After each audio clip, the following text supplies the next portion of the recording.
Lavdëroni Zotin, se është I mirë, Alleluia.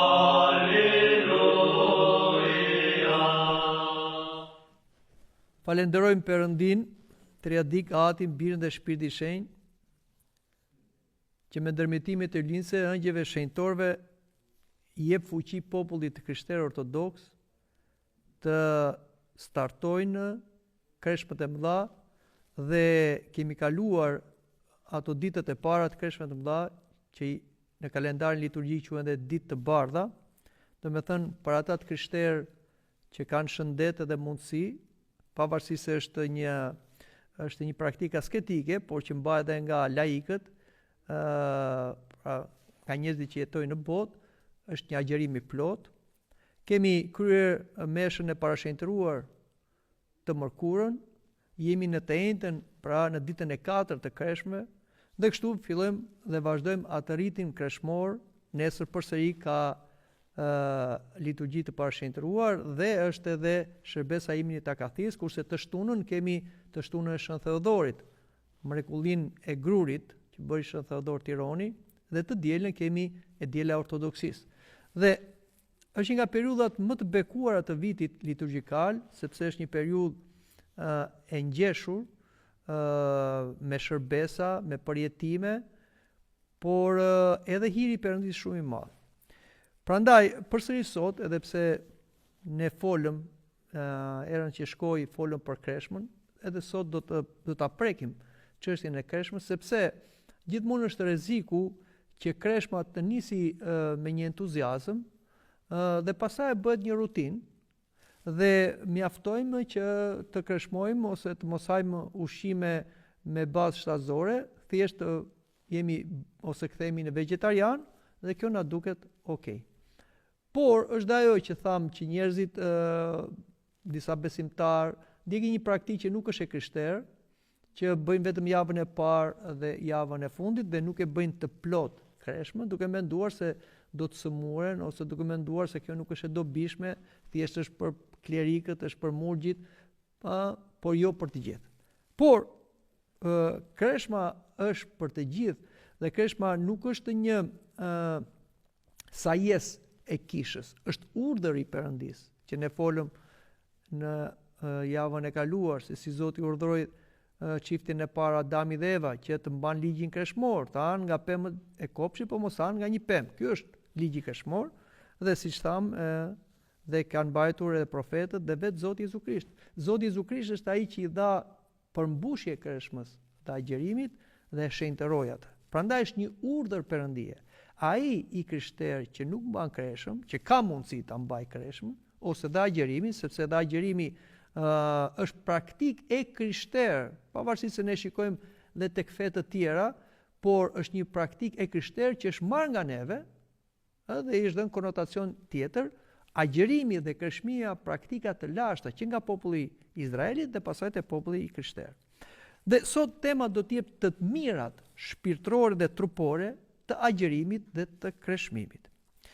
Njeriu, e kemi thënë dhe përsërisim, nuk është një kafshë që u zhvillua nga evolucioni I dhunshëm, dhe shkoi në atë vendin e parë të zinxhirit ushqimor, duke u ngritur mbi gjallësat e tjera, po është një qenie e veçantë, e krijuar drejt për drejt nga Perëndia, në mënyrë personale, sipas ikonës së Perëndisë, që njeriu pra është një qenie mendore, shpirtërore, me liri, me vullnet, me dëshira, por edhe me trup, të cilën Perëndia ja krijoi prej balte, prej dheu.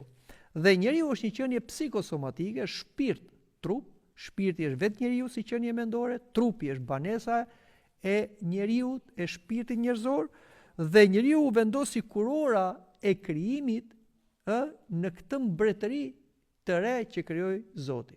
Siç ishte mbretëria në qiell, kur Zoti sundonte dhe si the bashkëmbretëronte me angjëjt, ai krijoi dhe një tjetër mbretëri në tokë dhe ia dha njeriu që të sundoi të mbretëroj si një ikonë e Zotit, si një përfaqësues, si një ambasador i Zotit. Shpirti është një substancë e krijuar mendore, jo materiale, që e thash dhe përsërisim është unë njerëzor, kurse trupi e përsërisim, dhe kjo është shumë e rëndësishme, është i krijuar prej baltës dhe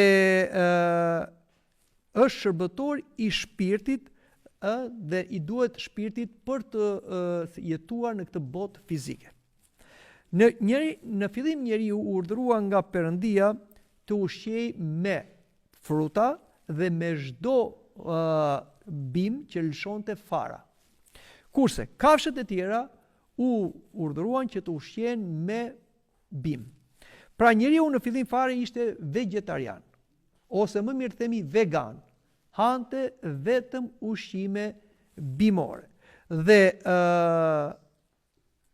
kjo ishte një dietë që njeriu e mbante me dëshirë, dhe kjo i jepte njeriu atë ushqimin e domosdoshëm që ai të mund të jetonte në këtë tokë.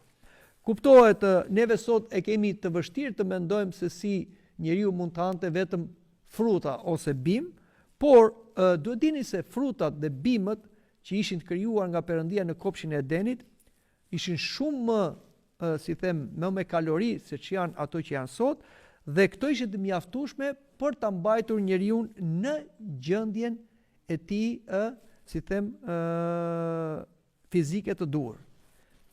Në fillim njeriu dha ushqim bimor me fruta dhe me bim, pra njeriu mund të themi që ishte një qenie vegane, pra ushqej vetëm me fruta, pavarësisht se kjo ishte një dietë e pasur, vetëm me bim dhe fruta, përsëri ati u dha një ligj kreshmor, siç edhe dëgjuam. Ha nga gjithë frutat, po mos ha nga fruti i të mirës dhe të keqes. Dhe pse u dha ky ligj kreshmor njeriu, edhe pse ai ishte vegan, ju dha që njeriu të ushtronte lirinë e tij dhe në lirinë e tij ai të tregonte besnikërinë ndaj Zotit.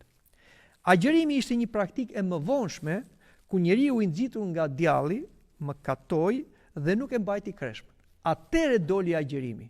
Pra në fillim njeriu kishte ligj kreshmor që do hante nga disa fruta, po thjesht nga të gjitha, po nuk do hante nga një frut, kurse agjërimi erdhi mbas mëkatit. Tradita na ka thënë dhe na thotë që Adami dhe Eva agjëruan për 40 ditë e 40 net pa ngrënë dhe pa pirë, pa provuar ushqim në portat e parajsës, sepse ata ndjen mëkatin që bën, që jo vetëm hëngrën frutin e ndaluar, prishën ligjin kreshmor, por ata justifikuan mëkatin e tyre, akuzuan njëri tjetrin dhe mbi të gjitha akuzuan Zotin. Prandaj edhe agjërimi i tyre, edhe pse ishte një agjërim i plot, 40 ditor dhe i rënd, nuk mjaftoi që ata të hynin në parajs. Po ashtu ne kemi folur për agjërimin që është mbajtur edhe në Dhjetën e Vjetër tek profeti Mojsi, i cili agjëroi 2 herë nga 40 ditë, kur mori në fillim ato pllakat ku ishte ligji i Perëndisë i shkruar me gishtin e Zotit, por edhe kur i rimori përsëri mbasi mëkatuan izraelitët. Kemi profetin Ilia, i cili agjëroi për 40 ditë dhe shkoi në malin Oreb dhe atje ai dëgjoi zërin e Zotit dhe mbi të gjitha kemi dhe agjërimin siç tham të Zotit ton Isu Krisht. Dhe agjërimi dhe kreshma janë praktika të nevojshme asketike për jetën shpirtërore të njeriu, të besimtarit, sepse forcojnë karakterin, e disiplinojnë për të përballur tundimin, ngren shpirtin mbi trupin dhe vendosin hierarkinë e dur shpirt-trup. Mbas mëkatit ndryshoi hierarkia shpirt-trup, u bë trup-shpirt. Por kreshmimi dhe agjërimi bën të kundërtën, pra e ul trupin dhe e ngre shpirtin. Është si një lloj lavjersi, kur ulet dikush, ngret dikush tjetër dhe e kundërta. Pra, neve kur e ulim trupin me anë të kreshmimit dhe agjërimit, ngrem shpirtin. Nëpërmjet këtyre praktikave të kreshmimit dhe të agjërimit, njeriu komunikon më lehtë me botën shpirtërore, sepse bëhet jep qenie shpirtërore, ose më mirë të themi jep liri shpirtit dhe ka si ushqim jo thjesht të haj e të pi gjërat e kësaj bote, por ushqimi i njeriu si qenie mendore bëhet soditja e Perëndis. Ky është ushqimi që kanë ëngjëjt. Ëngjëjt nuk kanë dhe pinë gjërat e kësaj bote, ushqimi i ëngjëve është të shikojnë lavdinë e Zotit. Dhe kjo i çon ata në adhurim. Dhe prandaj dhe ata e kanë në mënyrë periodike adhurimin, sepse kanë ushqimin e tyre. Pra duke adhuruar Zotin, mbushen me shpirtin e shenjtë. Ky është ushqimi i tyre. Por dhe njeriu, që tham nuk është kafsh, nuk është vetëm materie, që vetëm ha dhe pi gjëra materiale, njeriu është shiqenie mendore, shpirtërore. Kështu që kur ne agjerojmë dhe kreshmojmë dhe adhurojmë dhe lutemi, ushqemi me shpirtin e Zotit. Është ajo që tha Zoti, shpirti i jep jetë trupit. Dhe kjo provohet shumë mirë ku neve agjerojmë ose kreshmojmë.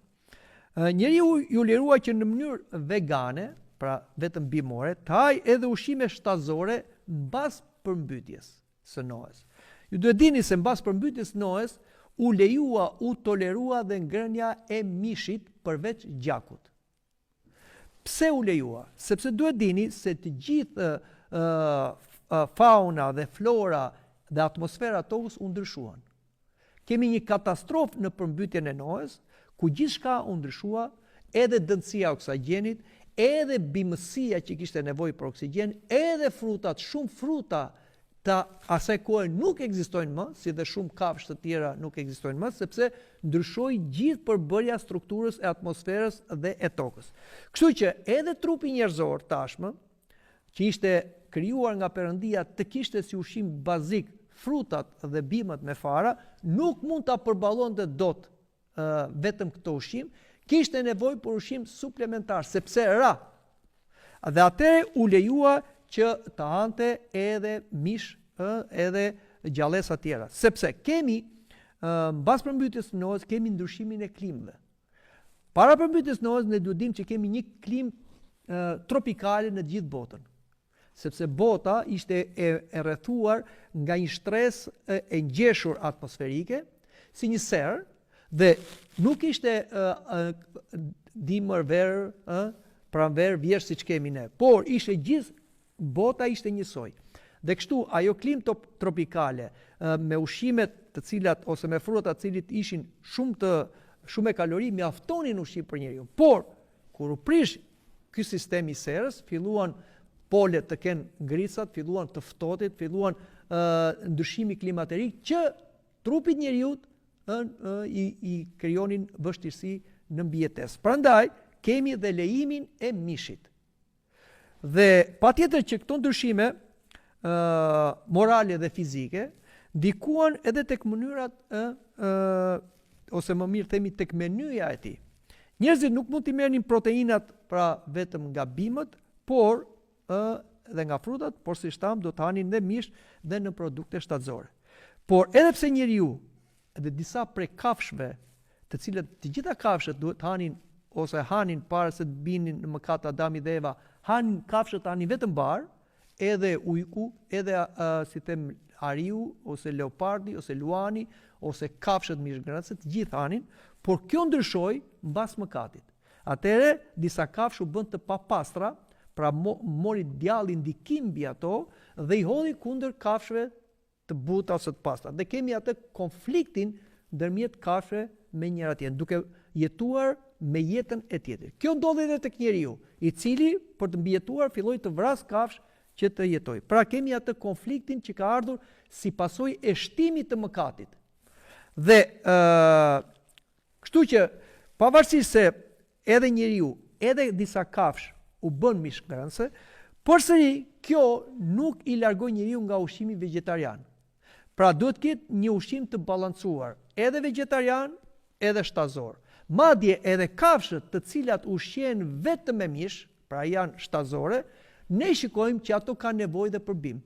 Për shembull, ju shikoni një mace që shkon edhe ha bar, ose dhe qeni, ose dhe luani, dhe të gjithë dhe ujku, kanë nevojë që në një moment caktuar ato të hanë barishte, sepse kështu duan të rregullojnë florën e stomakut të tyre. Pra, ajo çfarë ndodh tek kafsha, ndodh edhe tek njeriu. Pra, edhe kafshët pse janë mishngërënëse, kanë nevojë për ushqim bimor, sepse kështu ka qenë origjina e tyre. Aq më tepër njeriu, edhe pse ai mund të haj me lejen e Perëndis dhe nuk është mëkat sot të hash gjëra shtatëzore dhe në produkte, prap njeriu ka nevojë për shëndetin e tij të haj ushqime bimore, ose fruta, sepse kështu ka qenë zanafilla njerëzore. Sot shkenca e mjekësisë, me studimet e saj rreth asaj çfarë ndodh tek trupi njerëzor, i ka dhënë të drejta kishës në lidhje me recetat agjëruese dhe kreshmuese që janë që nga zanafilla dhe gjatë gjithë historisë së njerëzimit. E flasim këtu për popullin Izraelit si popull besimtar që kishte ligjet e Zotit, por dhe të popullit të krishterë. Praktikat e agjerimit dhe kreshmimit ndikojnë në shëndetin psikosomatik të njeriut dhe janë tregues se Zoti Isu, si kreu dhe kisha që është trupi i Krishtit, kujdeset për shërimin jo vetëm të shpirtit, por edhe të trupit, sepse për krishterimin trupi nuk është një burg i shpirtit, por për krishterimin trupi është bashkëpunëtor i shpirtit. Prandaj kjo është arsyeja që ne i nderojmë trupat. Mbas vdekjes, largimit të shpirtit nga trupi, ne nuk e djegim trupin si diçka të mallkuar që shpirti mund të futet prapë atje. Jo, ne të krishterët, sipas traditës së lashtë, po dhe të përforcuar nga kisha, e varrosim trupin në dhesën dhe dëshkoj, por e nderojmë trupin sepse besojmë se përsëri në atë trup që do të formohet me ringjalljen do të vi përsëri shpirti. Dhe shpirti dhe trupi do vi një ditë që do jenë bashkuar përjetësisht. Dhe kjo do ndodhë në ardhin e dytë të Krishtit. Për ne të krishterët tempulli është trupi është tempulli i Zotit dhe duhet kujdesemi për të. Shikoni çfarë thot apostulli Pavli në letrën drejtuar Korintasve. Nëse dikush prish tempullin e Perëndis, Perëndia do ta prish atë, sepse tempulli i Perëndis, i cili jeni ju, është i shenjtë. Apostulli Pavli po flet për trupat tanë. Pra ne trupat tanë nuk i kemi thjesht trupat tanë banesë të shpirtit tonë. Në momentin që ne jemi pagëzuar, jemi marrë shpirtin e shenjtë, trupat tanë janë kthyer tempulli, kisha të Zotit, të ri Zoti këtu brenda. Kështu që duhet kemi kujdes se si kujdesemi për këtë trup, si çfarë i japim të ushqet, çfarë i japim që ai të, si të them, të jetë i shëndetshëm, që të ketë gjatësi. Ashtu si një dikush prish një kish dhe ka mallkimin e Zotit, edhe ai që e vret trupin e vet nga mos kujdesi, nga teprimi i ushqimeve, ose pijeve, dhe ai do përgjigjet para Zotit, ose nga abuzimet me gjëra tjera. Kështu, çdo abuzim me trupin, nga kequshqyerja e tepërt, vetëm me ushqime shtatëzore, jo të balancuara me ushqime vegane ose vegetarane, është një shkatrim i trupit i cili na ka dhënë Krijuesi. Në një shoqëri konsumatore, ku shmëria e ushqimeve, sidomos atyre me bazë shtatëzore të tepërta në yndyrna dhe sheqerna, janë shkaktar të shumë sëmundjeve vrasëtare. Prandaj, agjerimi dhe kreshma mund të jetë një kohë dhe një mënyrë e vërtet dhe e mirë për të hequr dorë nga disa ushqime me bazë shtatëzore që neve i ham gjatë gjithë vitit, për t'i dhënë shëndet trupit tonë, për të bërë një lloj detoksi të trupit tonë, që neve të shlirohemi nga ato helmet ose teprica që i marrin nga ushqimet shtatëzore për t'u kthyer ushqimeve bimore. Përfitimet e agjerimit dhe të kreshmës sipas recetave dhe praktikave kishtare, jo nga ato që dalin sot nga dietologët, keni kujdes, janë vërtetuar se kanë sjellë dobi në shëndetin e praktikantëve, jo vetëm në mënyrën se si ushqen dhe kjo i ka dhënë shëndet, por edhe si kohë ku bëhet agjerimi dhe kreshmimi. Agjerimi dhe kreshmimi nuk bëhet në kohë pa kohë. Shikoni që kisha ka në mënyrë periodike kreshmët. Flasim për mërkurë dhe të premte, por që është në mes të javës, pra ushqemi të diel, të hënë, të martë, të mërkurë stopojmë. Ushqemi të enten, stopojmë të premte. Pastaj kemi shtunë, diel, pra shikoni se si dhe brenda javës, neve kemi stacione ku, sipas kreshmës, ham vetëm ushqim bimore. Pra bëjmë një detoks ose bëjmë një balancim të trupit. Aq më tepër kur flasim edhe për kreshmat e mëdha, ose kreshmat e Krishtlindjeve, ose kreshmat e gushtit, ose kreshmat e tërshenjtës, pra dhe kreshmat e apostëve. Edhe ato janë në periudha viti të cilat na ndihmojnë. Për shembull, ne tani kemi ardhur nga dimri. Dimrat më përpara ka qenë të ashpër dhe njerëzit detyroheshin të hanin ushqime me bazë shtazore dhe me shumë kalori për të përballuar të ftohtin. Kështu që vinte koha e kreshës pa hyrë në verë, që është periudha e pranverës, e cila kjo lehtëson trupin nga të gjitha ato mbingarkesat që janë marrë gjatë dimrit. Nëse ne do hyjmë edhe në verë me këto mbingarkesa, patjetër që kjo do ta vështirësoj shëndetin e trupit tonë.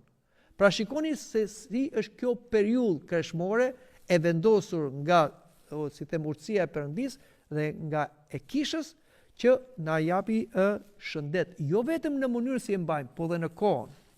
Sot njerëzit vuajnë nga mbi pesha, madje këtë shohim që në moshën fëminore, që është një problem sa shëndetësor, psikologjik, edhe ekonomik, që shkakton reagime, bullizime dhe pasoja psikologjike.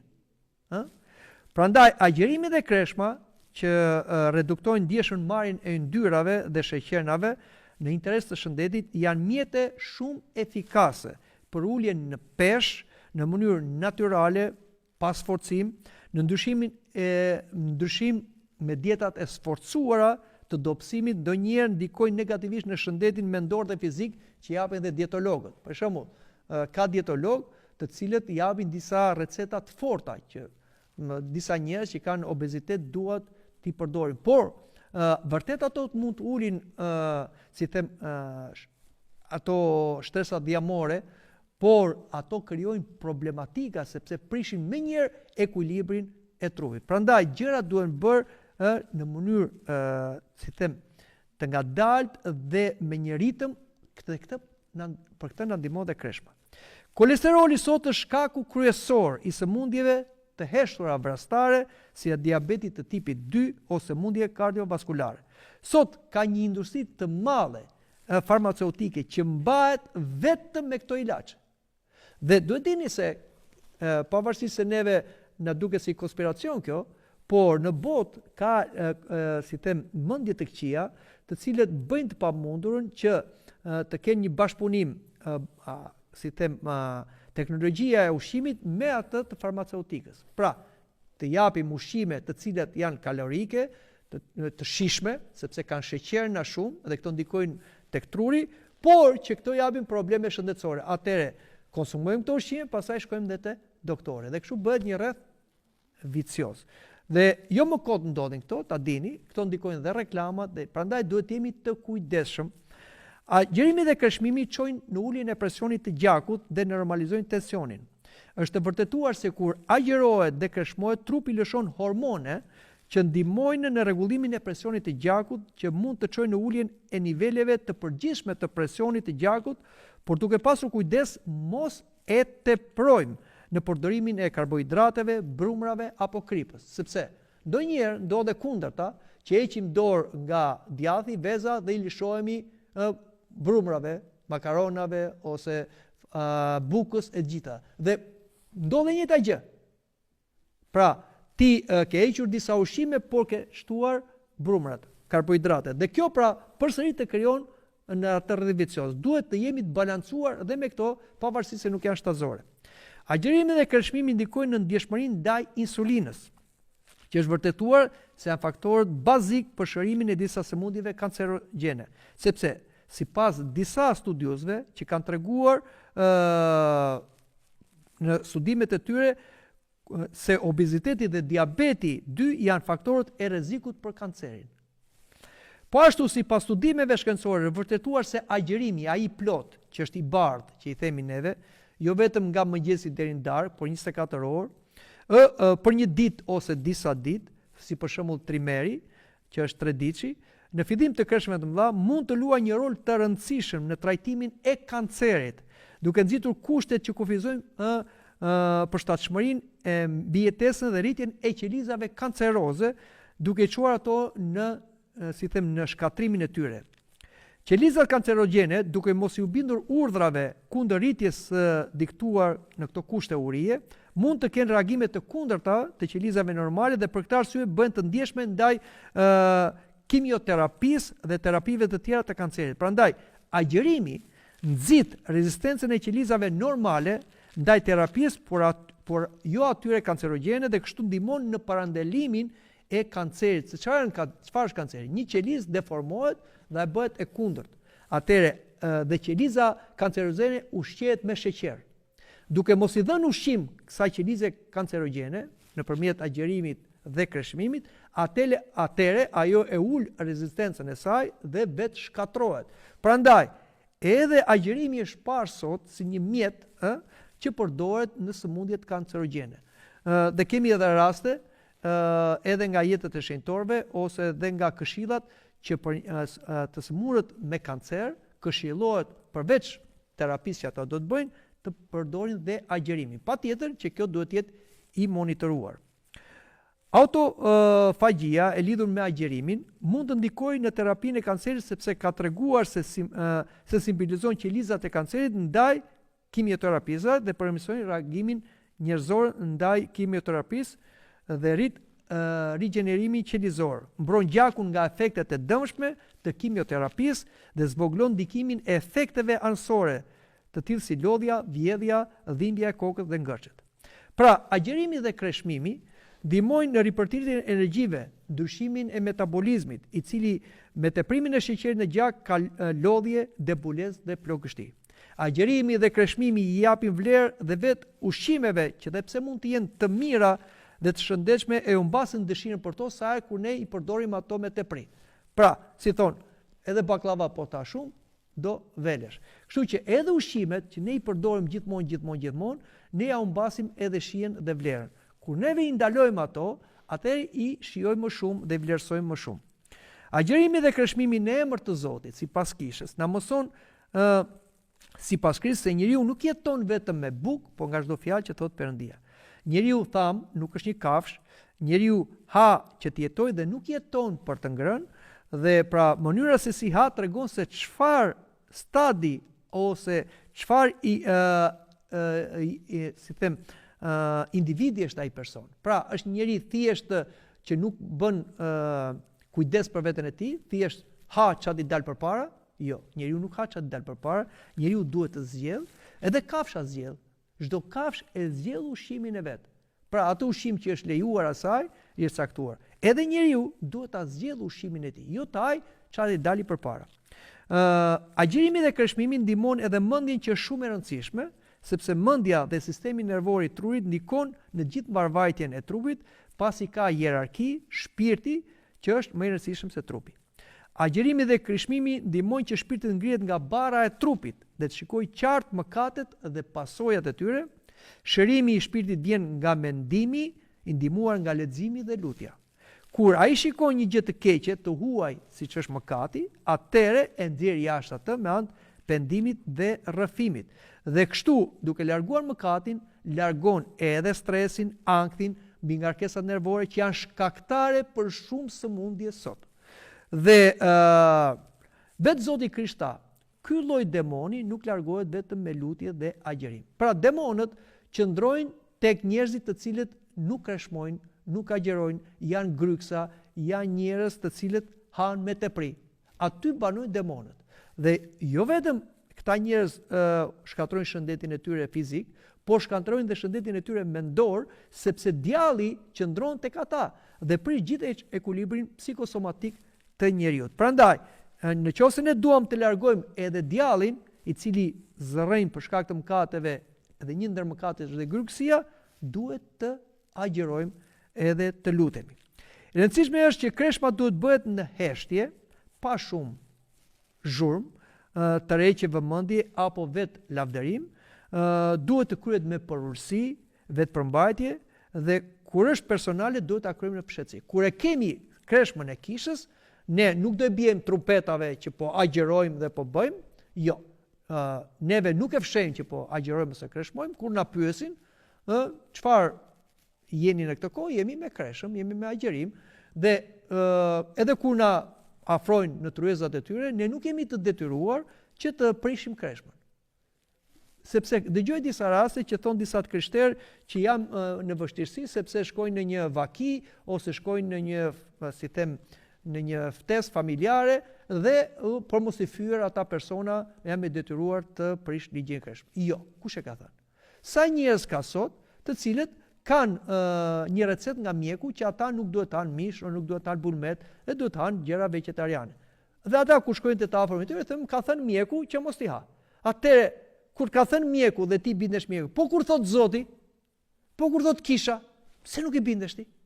Kur thuam ka thënë mjeku ti nuk e turp. Po të thuash ka thënë Zoti dhe thot kisha ti ke turp. Atëherë kjo nuk ka kuptim, nuk ka sens. Dhe ne të krishterë ortodoks, ne nuk mburremi se mbajmë kreshë me agjerim, por ama dhe nuk duhet jemi, si të them, ta fshejmë se kreshmojmë dhe aq më tepër t'i përshtatemi njerëzve duke prishur ligjin e kreshmës. Ne kur prishim ligjin e kreshmës, ne prishim ligjin dhe urdhën e Zotit, që ne ka caktuar në këtë periudhë nëpërmjet krishës. Prandaj agjerimi dhe kreshma e mëdha prishen vetëm për Pashkën e Madhe. Sepse gjithë kreshma dhe agjerimi është një periudhë pendese. Kjo është arsye që në këtë periudhë nuk lejohen festat familjare, ditëlindjen që ta bësh me ose fejesa dhe martesa asnjëherë, sepse ja është mot i lidhur, që do thotë është kop i dhërim gëzimi. Do me thënë, i dhërohemi për mëkatet tona, pendohemi dhe gëzohemi që Zoti është i mëshirshëm dhe do të na falë.